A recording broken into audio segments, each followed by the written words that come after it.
এই ক্যারেক্টারিস্টিক্স এমন একটা পর্যায়ে এখন চলে গেছে যে জনাব তারেক রহমান সাহেবকে মানে ওনার ভাগ্যে যে কী আছে আমি বলতে পারি না।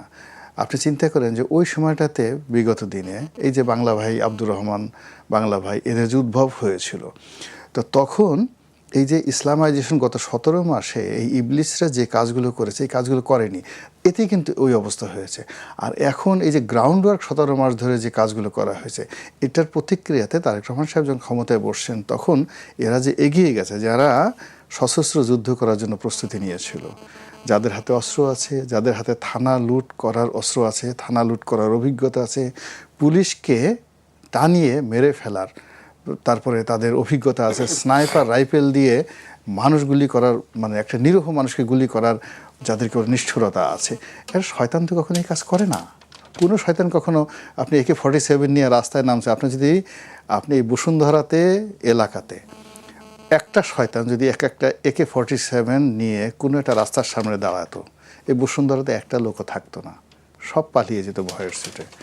দাঁড়াইলি খালি মনে হয় যে এই বুধে আমার প্রস্রাব হবে, এই বুধে প্রস্রাব, বারবার অপারেশন করার পরও এটা যায় না। এই যে ওনার বয়স যে প্রায় 90 বছর, ওনার তো এই প্রবলেমগুলো ছিল। কোনো অবস্থায় উনি স্বাভাবিকভাবে চলাফেরা করতে পারেন। এই যখন হাসা দরকার ছিল না তখন হাসছেন, যখন মানে শোনার দরকার ছিল তখন শুনেননি, যখন বলার দরকার ছিল তখন বলেননি। ওনার খালি বারবার ওই চিন্তাগুলো হয়েছে, প্রোস্টেটের সমস্যার কারণে ওনার চিন্তা হয়েছে। উনি ডোনাল্ড ট্রাম্প যে শব্দটা ব্যবহার করেছেন ডিসাইসিভ, যে তুমি আমার সাথে এই যে চুক্তিগুলো করেছো নন ডিসক্লোজার, যেগুলো প্রকাশ করা যাবে না, এই চুক্তির ফলে তোমার যে ইতিহাস আছে, বাংলাদেশের ইতিহাস আছে, সেই ইতিহাসের কোর্স পরিবর্তন হয়ে যাবে। কী কোর্স পরিবর্তন হয়ে যাবে? আমরা তোমাকে 1971 সনে আমরা সমর্থন দেইনি, তোমাদের এই যুদ্ধ বন্ধ করার জন্য, তোমাদের বিরুদ্ধে আমরা পাকিস্তানকে সাহায্য করার জন্য 7 ফ্লিট পাঠিয়েছি। তোমরা যাতে উন্নয়ন করতে না পারো এই জন্য তোমাদেরকে একটা ভিক্ষুকের জাতি, বটমলেস বাস্কেট, তা আবার যেন তেন ভিক্ষুক না, যে ভিক্ষুকের একটা ঝোলা নিয়ে ঘুরে সারাদিন ভিক্ষা করে, ভিক্ষা করার পর সেই ঝোলা থেকে সব ঝড় করে পড়ে যায়। তো এই যে আমাদের সাথে যা কিছু করছো তোমরা এই নন ডিসক্লোজার, ফলে তোমাদের যা কিছু আছে বাংলার জারি সারি সব কিছু বাদ দিয়ে এই এখন আমেরিকান রক গাবা। তোমরা এই বাংলাদেশে যেভাবে আমরা ঘোল খাইতা, মাঠা খাইতা, এখন কোকাকোলা খাবা। তো এই কোর্স অফ অ্যাকশন তোমাদের ইতিহাস চেঞ্জ হয়ে যাবে এই ডিসাইসিভ শব্দের মাধ্যমে। আই ফিল যে উনি যখন এই কথাটা বলুন তখন আমার এই শব্দটা মনে আসলো। নাম্বার 1। নাম্বার 2 হল উনি যেটা বলছেন যে ডক্টর মোহাম্মদ ইউনূসের জায়গাতে যদি রাম শাম যদু মধু বসতেন তাহলে এরকমই হতো। I do agree. কারণ হলো আমরা সাধারণত রাম শাম যদু মধুকে বলতে বুঝাই একেবারে লেম্যান, নাপিত, ধোপা, মুসি, এরকম লোকজন যারা আছেন নিচু স্তরে, যাদের কোনো যোগ্যতা নেই, তারা শুধুমাত্র হিউম্যান বিইং। আমরা আগেকার দিনে যেভাবে গল্প পড়তাম যে রাজা মরে গেছে, রাস্তার পাশে ভিক্ষুক বসে আছে, তো ওখানে রাজ হাতি এসে ওই ভিক্ষুককে মালায় গলা পরিয়ে দিল, আর সেই ভিক্ষুক গিয়ে রাজ সিংহাসনে বসলো এবং সঙ্গে সঙ্গে রানীকেও বিয়ে করে ফেললো। তো এটা আমাদের কাছে খুব ছোটোকালে আমাকে ওই গল্প মনে হতো, আহা যদি এইভাবে রাস্তার পাশে বসে একটু রাজা হতে পারতাম, হাতি যদি আমাকে দেখতে পেত।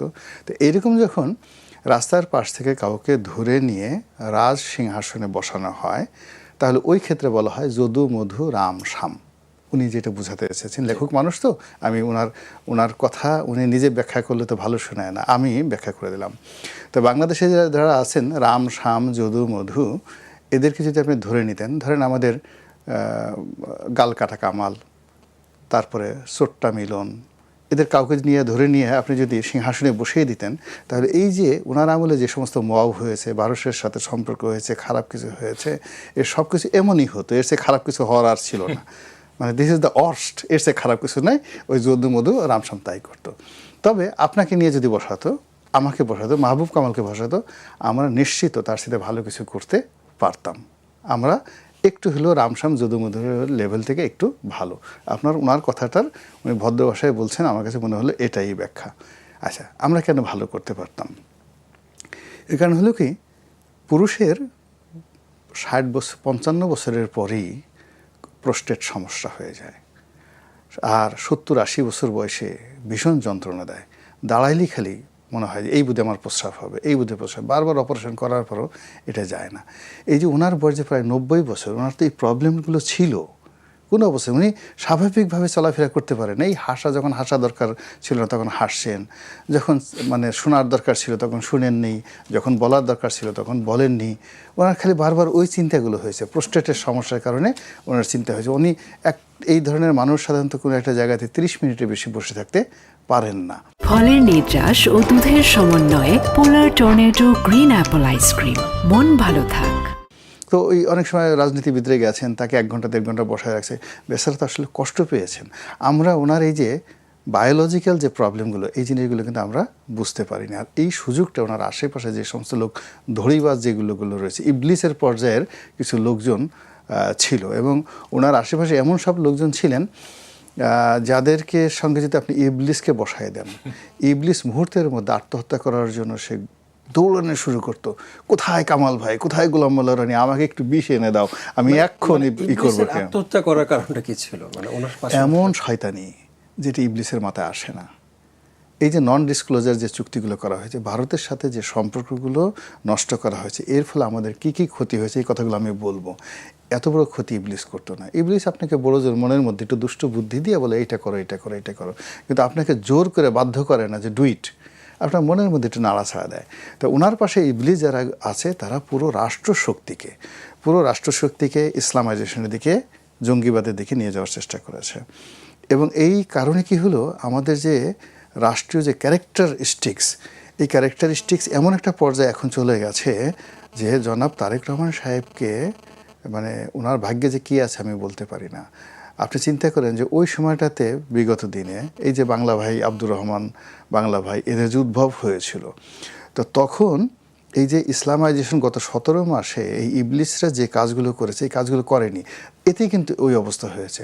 আর এখন এই যে গ্রাউন্ড ওয়ার্ক 17 মাস ধরে যে কাজগুলো করা হয়েছে, এটার প্রতিক্রিয়াতে তারেক রহমান সাহেব যখন ক্ষমতায় বসছেন, তখন এরা যে এগিয়ে গেছে, যারা সশস্ত্র যুদ্ধ করার জন্য প্রস্তুতি নিয়েছিল, যাদের হাতে অস্ত্র আছে, যাদের হাতে থানা লুট করার অস্ত্র আছে, থানা লুট করার অভিজ্ঞতা আছে, পুলিশকে টানিয়ে মেরে ফেলার, তারপরে তাদের অভিজ্ঞতা আছে, স্নাইপার রাইফেল দিয়ে মানুষ গুলি করার, মানে একটা নিরীহ মানুষকে গুলি করার যাদেরকে নিষ্ঠুরতা আছে, এরা শয়তান তো কখনো এই কাজ করে না।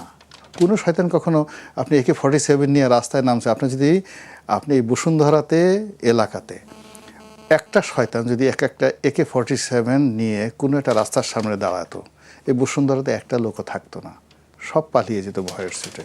শয়তান সেই কাজ করেনি, ওরও একটা লিমিট আছে। কিন্তু শয়তান যেখানে লিমিট রেখেছে, আমাদের এই মানুষরূপী শয়তানরা সেই লিমিট রাখেনি। বোঝার চেষ্টা করুন, ভারত আমাদের এত বড় একটা প্রতিবেশী, যার সঙ্গে আমাদের অলমোস্ট $70 বিলিয়ন, আবার বলছি, এক্সপোর্ট করি কত, সব মিলিয়ে $40-45 বিলিয়ন। আমরা শুধু ভারত থেকেই $70 বিলিয়ন ইম্পোর্ট করি, এবং টোটাল ইম্পোর্ট বাণিজ্যের 45%। চীনের সঙ্গে আমাদের সম্পর্ক নট মোর দ্যান 30%। তো 45% ইম্পোর্ট করি অফিসিয়ালি। আর আমাদের চোরা কারবারি যেটা হয়, অর্থাৎ সীমান্ত যে বাণিজ্য হয়, সেটাও ধরেন আরও $8-10 বিলিয়ন হবে। তো সব মিলিয়ে কত $বিলিয়ন ব্যবসা বাণিজ্য। এই $বিলিয়ন ব্যবসা বাণিজ্য হলো কি, কার্যত যেই জিনিসগুলো আমাদের খুব দরকার ছিল শিল্পের জন্য, চিকিৎসার জন্য, খাদ্যের জন্য, সেই জিনিসগুলো এই সময়টাতে বন্ধ ছিল। আর যে জিনিসগুলো আসলে আমাদের দেশীয় শিল্প প্রতিষ্ঠান ধ্বংস হয়ে যাবে, সেই কাজগুলো উন্মুক্ত করে দেওয়া হয়েছিল। যেমন তুলা আসছে, তুলা এমনভাবে তুলে আসছে যে সমুদ্রে পথে কন্টেনার এসে পুরো সয়লাভ হয়ে গেছে। হ্যাঁ, আমি করছি, সংক্ষেপে বলছি, পুরো টেক্সটাইল মিলগুলো বন্ধ হয়ে গেছে, যাওয়ার মতো অবস্থা। টেক্সটাইল মিল কোম্পানিগুলোর লোকজন যেভাবে কাটছে, এই এত কৌশলে এই শয়তানিগুলো করা হয়েছে। অথচ মানে যশোর, খুলনা এই অঞ্চলের লোকগুলো, সীমান্ত অঞ্চলের লোকগুলো, মানে তারা তাদের যে উপজেলা স্বাস্থ্য কমপ্লেক্সে গিয়ে যে চিকিৎসা নেয়, সীমান্ত পাড়ি দিয়ে সেই চিকিৎসাগুলো তারা এসে ভারত থেকে নিত। আমাদের যে একমাত্র কয়েক হাজার কোটি টাকা লস গেছে, আমরা যে ট্রানজিট সুবিধা পেতাম ভারতের বিমানবন্দর এবং ভারতের যে নৌবন্দরগুলো ব্যবহার করার ফলে সেই কাজগুলো আমরা করতে পারিনি।